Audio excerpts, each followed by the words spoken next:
Bonjour les frères et sœurs, bienvenue sur ce bon 3. Nous sommes de retour pour un témoignage puissant hors du commun. Révélation sur la sorcellerie dans les arts martiaux. Écoutons ça. Mon initiation à l'occultisme des arts martiaux chinois. Je suis né dans la province de Badolit Mobutu et mon père était le chef de la deuxième épouse de Mobutu, Madame Ngamo. Mon père était auparavant employé de banque à la Banque nationale. Mon père voulait que nous soyons en bonne santé et en forme. Alors il a engagé un maître chinois pour nous entraîner aux arts martiaux à la maison afin que nous puissions également nous défendre. Malheureusement, le sport, même le football aujourd'hui, mène les gens dans la mauvaise direction car beaucoup de gens se retrouvent dans l'occultisme à cause de la recherche du succès. Il y avait beaucoup de Chinois dans ma province locale. Ils sont venus sous le régime de Mobutu pour faire de l'agriculture et de la construction. Ils ont également ouvert de nombreuses classes d'entraînement d'arts martiaux et de nombreux dojos, salles ou salles dans lesquelles le judo et d'autres arts martiaux sont pratiqués. Mon père a engagé Maître Yong pour qu'il vienne tous les soirs chez nous pour entraîner toute la famille aux arts martiaux. Après m'être entraîné pendant un certain temps, je suis devenu proche de Maître Yong. Alors il a commencé à m'emmener dans son école de formation et son dojo. Donc, en plus de m'entraîner à la maison, je m'entraînais aussi dans son dojo. Après plusieurs mois de formation, je suis devenu un maître. Maître Yong a alors dit que je devrais atteindre un niveau où s'il n'est pas là, je devrais le remplacer dans son dojo. Un jour, Maître Yong m'a dit que la seule chose que leurs ancêtres chinois leur avaient laissée en héritage, ce sont les arts martiaux qui concernent la forme physique mais pas le combat. Mais en cas de combat, ce sont leurs ancêtres qui se battent pour eux. Maître Yong m'a dit que je devais faire une alliance avec lui pour que je vienne m'intégrer dans l'ethnie chinoise afin qu'en cas de combat leurs ancêtres chinois qui sont d'anciens maîtres interviennent et combattent à ma place. L'alliance était que mon sang et son sang devaient être mélangés avec du vin. Alors je devrais le boire et il devrait boire aussi. Alors l'alliance serait scellée. C'est une alliance de sang et c'est exactement ce que nous avons fait. Après cela, il a fait des incisions sur chaque articulation mobile de mon corps. L'alliance était scellée. Il m'a également montré ces incisions lorsqu'il a conclu une alliance avec des ancêtres chinois. Après que mon alliance avec lui ait été scellée, Maître Yong a dit qu'il devait voyager en Chine pendant 3 jours seulement. Il est revenu avec une calebasse mystique chinoise. Maître Yong m'a donné cette calebasse chinoise et il a dit, chaque fois qu'il y a un combat, vous devez consulter les ancêtres chinois à travers cette calebasse et ils apparaîtront physiquement et vous expliqueront à l'avance ce qui se passera dans le combat. S'ils pensent que vous allez perdre le combat, ils vous conseilleront de les laisser prendre le relais dès le début pour préserver leur dignité car vous êtes maintenant leurs disciples. En plus de cela, Maître Yong m'a expliqué comment faire le rituel, l'incantation et la conjuration des ancêtres chinois qui étaient des artistes martiaux. Maintenant, Maître Yong m'a dit que je devais tester mon alliance avec les ancêtres. Après m'avoir expliqué la procédure d'incantation et de conjuration, il m'a envoyé dans une salle de pratique. Après avoir fait quelques conjurations comme il l'avait prescrit, un ancien maître chinois est apparu. Il a dit, vous pouvez me parler dans n'importe quelle langue, je suis ici pour aider. Notre but est que les arts martiaux se développent afin que nous puissions avoir plus de disciples. Nous étions heureux le jour où vous avez conclu une alliance avec nous et nous étions là dans l'ombre. Je vais vous faire signe pour qu'à chaque fois avant de vous battre,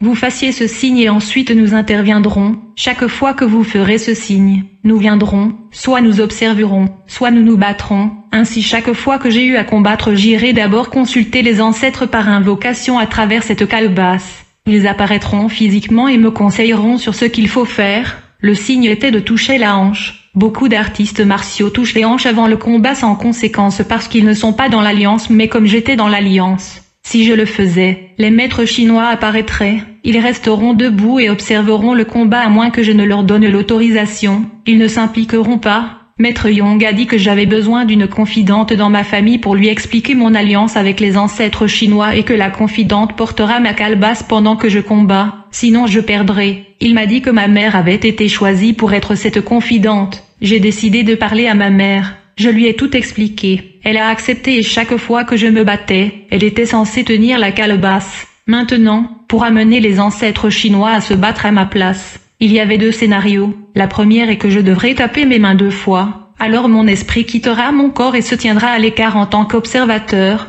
Alors l'ancien maître ou ancêtre chinois entrera dans mon corps et le possédera complètement et ils combattront à ma place. Les gens autour, y compris mon adversaire, seront complètement inconscients de tout cela. Maintenant, c'est la première méthode. Mais dans le deuxième scénario, au lieu que mon esprit quitte mon corps et que je sois possédé par un maître chinois, ce qui se passe, c'est que je disparais complètement et que le maître chinois me remplace et combat à ma place. Maintenant, dans ce scénario, mon adversaire verra le maître chinois à ma place. Mais les gens qui nous regardent combattre me verront combattre.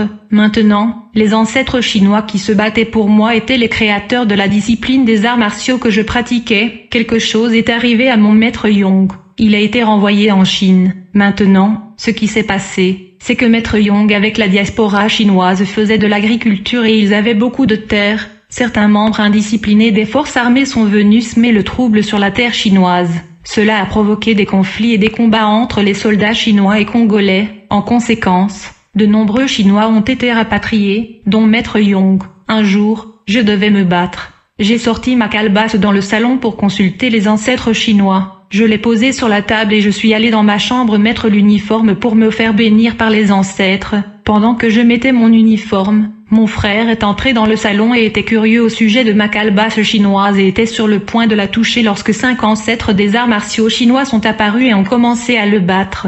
Heureusement pour lui, il a crié et quand je l'ai entendu, je me suis précipité dehors et j'ai fait signe au maître chinois de le laisser partir et de rentrer à l'intérieur de la calebasse et ils l'ont fait. Maintenant, mon frère est sorti en courant. Je l'ai suivi et j'ai essayé de le calmer. Je l'ai averti que s'il parlait de ce qu'il avait vu, il deviendrait fou. Puis il s'est calmé. J'ai demandé à maman de s'occuper de lui. Elle l'a fait mais parce qu'il a été battu par ses maîtres. Il est tombé malade. Quand il est allé à l'hôpital, les médecins ont remarqué les coups. Ils l'ont interrogé à ce sujet. Il pensait qu'il était sorti de la torture mais il a gardé le silence à ce sujet. Après l'expulsion des ressortissants chinois dont mon maître par le président Mobutu, j'ai continué à concourir et je gagnais. Du coup, ma notoriété se répandait dans la région. Plus tard, un maître a entendu parler de mes exploits dans les arts martiaux et il a voyagé pour me rencontrer. Puis nous nous sommes rencontrés et nous avons fait connaissance. Nous avons parlé et convenu du transfert et de l'échange de pouvoir. Je devais lui transmettre mon pouvoir et il a également accepté de me donner son pouvoir. Lorsqu'il est venu me voir, il m'a dit « J'ai entendu parler de vous car vous êtes devenu célèbre. Je suis un maître et j'ai des disciples mais je suis venu pour que vous puissiez me connecter au pouvoir de votre ordre mystique. » Il m'a dit « Je connais votre ordre mystique et je sais qu'il y a du pouvoir dans cet ordre, c'est pourquoi je suis venu pour un échange de pouvoir. » Il m'a dit « Je suis un compétiteur professionnel, je crois qu'avec votre pouvoir, je peux être notoire et plus fort. » J'ai dit « Je suis d'accord avec ça. » En fait, mon maître chinois me disait toujours que leur objectif était de faire voyager les arts martiaux chinois à travers le monde. Il me disait toujours qu'au cas où vous trouveriez quelqu'un intéressé par les arts martiaux chinois, n'hésitez pas à le relier à ses ancêtres. Quand je suis entré dans l'occultisme chinois, j'ai fait une alliance de sang avec maître Yong. Lorsque j'ai accepté d'initier ce compagnon maître d'arts martiaux, nous avons également dû conclure une alliance de sang. Ce que nous avons fait, alors je lui ai transmis mon pouvoir. Après l'alliance du sang et la transmission du pouvoir, je lui ai donné la calebasse mystique pour l'invocation et la conjuration. J'avais 2 pouvoirs. Le premier pouvoir était que lorsque je combattais ou au combat, un ancien maître chinois ou un ancêtre ou une divinité habitait mon corps lors d'une invocation ou d'une conjuration et il combattait mon adversaire en utilisant mon corps. Le deuxième pouvoir était que pendant le combat, je disparaissais littéralement et un ancien ancêtre ou divinité chinois me remplaçait et combattait mon adversaire qui pouvait le voir mais les spectateurs me voyaient à sa place. Ainsi, lorsque j'ai initié ce compagnon maître, je lui ai donné un pouvoir qui était que, sur claquement des mains ou invocation, il pouvait disparaître et une ancienne divinité chinoise devait le remplacer. Mais je ne voulais pas lui donner l'autre capacité d'être habité par les divinités chinoises de peur qu'il ne me défie plus tard, parce que je me souviens qu'après avoir été initié par maître Yong, il a dit « Nous sommes maintenant égaux, nous ne pouvons pas nous battre parce que personne ne gagnera ou ne vaincra l'autre. » Je voulais être au top alors j'ai caché le deuxième pouvoir au cas où un jour il me défierait pour que je puisse l'utiliser contre lui. C'était maintenant au tour de mon collègue maître de me transférer son pouvoir. Il m'a dit qu'il avait été initié au cimetière. Par conséquent, nous avons pris rendez-vous pour nous rencontrer dans le cimetière la nuit. En fait, son pouvoir en tant que combattant d'arts martiaux était que lorsqu'il était au combat, si vous le frappiez, vous ressentirez la douleur au lieu qu'il la ressente, vous serez celui qui ressentira la douleur. Alors comme convenu, nous sommes allés au cimetière à minuit pour le rituel. De 0h00 à 2h du matin il y avait conjuration, puis une jeune fille de 14 ans décédée il y a de nombreuses années est apparue, je devais coucher avec elle. ce que j'ai fait. Pendant que tout cela se passait, les gardiens du cimetière étaient au courant du rituel car ce sont des occultistes dans la plupart des cas. La réalité de l'occultisme est telle que lorsque vous y serez, vous voudrez toujours plus de pouvoir. Par conséquent, vous seriez prêt à faire plus de sacrifices. On peut vous demander de coucher avec votre propre fille ou votre propre mère. Cela peut être encore pire que cela. C'est pourquoi, frères et sœurs, vous ne devriez jamais envier les personnes au pouvoir ou les célébrités, car vous n'accepterez pas la condition et les sacrifices qui leur sont imposés pour le pouvoir et l'argent. Dans mon cas, le maître chinois m'a dit que ma mère serait détentrice de mon pouvoir même si elle ne faisait pas partie de l'accord que j'avais personnellement signé. On m'a dit que si elle refusait, je mourrais ou deviendrais folle, mais elle acceptait cette responsabilité. Bien aimée, cette jeune fille de 14 ans était un esprit serviteur ou sirène du monde du cimetière car il y a un monde dans le cimetière. Quand elle est apparue, elle m'a dit « Je te donne un mouchoir blanc qui te permettra de gagner ». Puis elle l'a retiré de ses parties intimes. Elle me l'a donné. La sirène me dit « C'est la condition que tu devras observer. Chaque mois, vous coucherez avec une femme dans son cycle menstruel. » Puis j'ai demandé à la sirène « Comment vais-je savoir qu'une femme est dans son cycle menstruel ou non ?» La sirène m'a donné le nom d'un moine catholique de la ville avec ses coordonnées. Elle a dit « Quand tu le rencontreras, dis-lui que c'est moi qui t'ai envoyé. » Ainsi, chaque mois, je devais coucher avec une femme dans son cycle menstruel et chaque fois que je faisais cela, le royaume des ténèbres capturait la capacité de conception de la femme et son utérus était sacrifié. Plus tard, quand j'ai rencontré le moine catholique, il m'a demandé « Comment as-tu rencontré la sirène ?» J'ai dit « Je suis un compétiteur d'arts martiaux et je voulais plus de puissance pour le combat. » Alors j'étais dans le processus d'initiation avec mon compagnon de combat. Le moine a dit « Eh bien, je connaissais la sirène à cause du sacerdoce catholique. Nous nous rencontrons souvent et elle me donne des directives et des conseils en termes de sacerdoce et de cérémonie. Ce qui m'a confirmé que ce prêtre catholique était dans l'occulte, c'est qu'il tenait un mouchoir blanc semblable à celui que m'avait donné la sirène. Même dans son service à la messe, il la tient toujours. Plus tard, il m'a dit qu'il est le représentant de cette sirène dans notre région. Il a promis qu'il m'équiperait pour que je sois plus fort que le camarade artiste martial qui m'a initié au cimetière. Puis le prêtre m'a donné un miroir me permettant de déterminer si une femme est dans son cycle menstruel ou non. Ce miroir fonctionnait comme un système informatique avancé. Je pourrais ensorceler une femme avec le rayon de lumière du miroir. Une fois que j'ai déterminé qu'une femme est dans son cycle, j'utilisais le même miroir pour la filmer ou capturer son image qui était automatiquement enregistrée dans le système. Ce miroir mystique générait des informations et des données sur la cible filmée. Après avoir capturé l'image de la femme ciblée, je la transportais et la plaçais sur mon autel au milieu des 12 bougies pour l'incantation. En fait, le moine catholique m'a montré beaucoup de choses, y compris la construction d'un autel pour la conjuration et l'incantation dans ma chambre. Le prêtre m'a dit qu'après avoir couché avec une femme, j'ai dû la larguer car son image et sa conception sont déjà capturées. Je ne devais pas coucher 2 fois avec une femme. Chaque fois que je capturais l'image d'une femme dans son cycle menstruel, je faisais une incantation avec elle. En conséquence, il a été transféré au royaume des ténèbres pour être manipulé et, par conséquent, il y aurait des problèmes pour elle dans la cour car la femme était ensorcelée. Plus tard, le moine catholique m'a emmené voir un médecin indigène qui m'a donné le pouvoir d'être comme un robot. Je veux dire, quand je combattais un compétiteur, chaque fois qu'il me frappait, il avait l'impression de frapper un homme avec un corps métallique. Vous pouvez regarder la lutte américaine et vous le remarquerez quand un lutteur a ce pouvoir. Vous pouvez le frapper avec ce que vous voulez, c'est comme s'il ne ressentait pas la douleur. Pour activer le corps métallique, je n'avais qu'à me gratter les cheveux pendant le combat. Cette puissance est venue s'ajouter à la puissance chinoise. Ce moine était en conflit avec son vicaire qui voulait prendre sa place et ce vicaire était lié à un médecin indigène de haut niveau. Plus tard, le vicaire attaqua le moine malade mais les anciens maîtres chinois sont intervenus et ils ont réussi à l'enlever en représailles. Nous avons envoyé un tonnerre contre lui. Mais comme il était avancé en magie rouge, il savait et était prévenu à l'avance de notre attaque. En fait, il s'est barricadé et il a contre-attaqué. En fait, il a redirigé le tonnerre contre moi et le moine. J'ignorais son attaque. J'étais à l'école quand soudain je fus entouré de maîtres chinois ou de divinités. Quand je les ai vus, j'étais en panique parce que je savais qu'il y avait un problème. Je me souviens quand je signais le pacte avec Maître Young.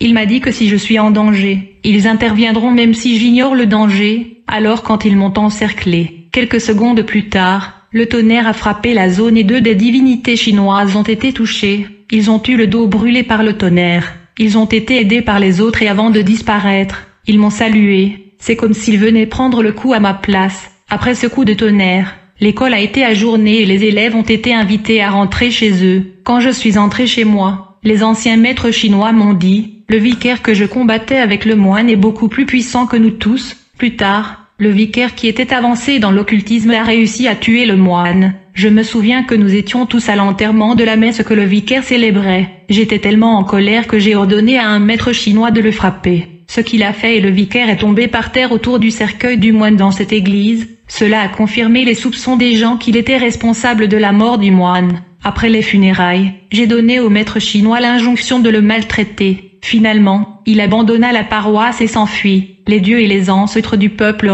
un jour, j'étais censé concourir contre un maître et champion populaire. Il s'appelait Maître Laurent, c'était un maître fort. Il était également en compétition dans d'autres pays comme le Rwanda et les pays d'Afrique de l'Est. C'était un combattant expérimenté et il appartenait à un ordre mystique gouverné par d'anciens ancêtres et divinités coréens. Quand il était concentré, il était capable d'encaisser tous les coups et il ne ressentait rien du tout. Cette technique s'appelait éronnement. Tu peux le frapper autant de fois que tu veux. Il ne sentira rien. J'étais en préparation. C'était 4 jours avant le match contre lui quand soudain j'ai reçu la visite d'un des anciens grands maîtres chinois, une puissante divinité. Il m'a dit que nous devions nous retrouver à la rivière locale à 1h du matin. Il m'a dit que cela ne servait à rien de participer à ce match car votre adversaire a été entraîné par d'anciens maîtres coréens. Leur pouvoir et celui de nous sont égaux, donc il n'y aura pas de gagnant.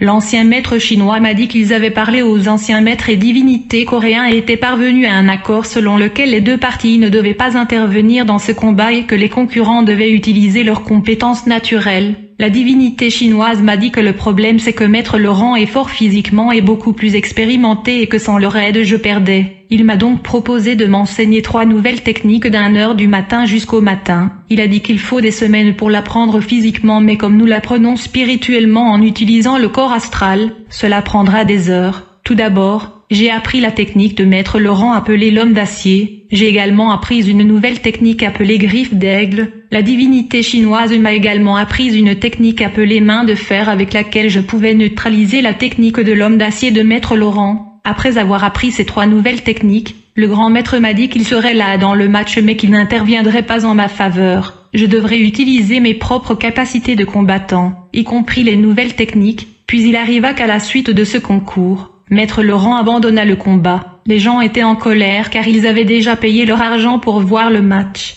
En fait, Maître Laurent a été informé par les anciens maîtres coréens que j'avais appris sa technique, y compris 2 nouvelles techniques qui étaient supérieures et qu'il allait perdre le combat s'il concourait. Après avoir appris cela, il a pris cette décision bien que les gens aient payé pour le match et qu'ils étaient mécontents. Un défi de maître plus tard, un autre combattant est entré dans la ville. On m'a dit que lorsqu'il combat, il devient plus lourd comme un éléphant bien qu'il soit maigre. Quand il est arrivé en ville, il a entendu parler de moi. Il a commencé à chercher un moyen de me combattre bien que dans les arts martiaux, il nous enseigne la discipline et la maîtrise de soi. Mais comme je l'ai dit, dans le domaine spirituel, lorsque 2 initiés se rencontrent, le premier instinct est qu'ils cherchent à tester le pouvoir de l'autre. Alors il était désespéré de me voir en action et il me défiait mais je l'ignorais. Puis un jour il est venu perturber mon cours alors que nous étions en classe. J'ai perdu mon calme et je l'ai frappé. En conséquence, il était au sol, le directeur de l'école n'était pas content et il est venu me crier dessus et je l'ai terrassé avec un coup de poing. Le truc c'est que quand j'étais en colère, j'étais inconscient, j'ignorais ce qui se passait car mon corps était complètement habité et pris en charge par les esprits des anciennes divinités chinoises.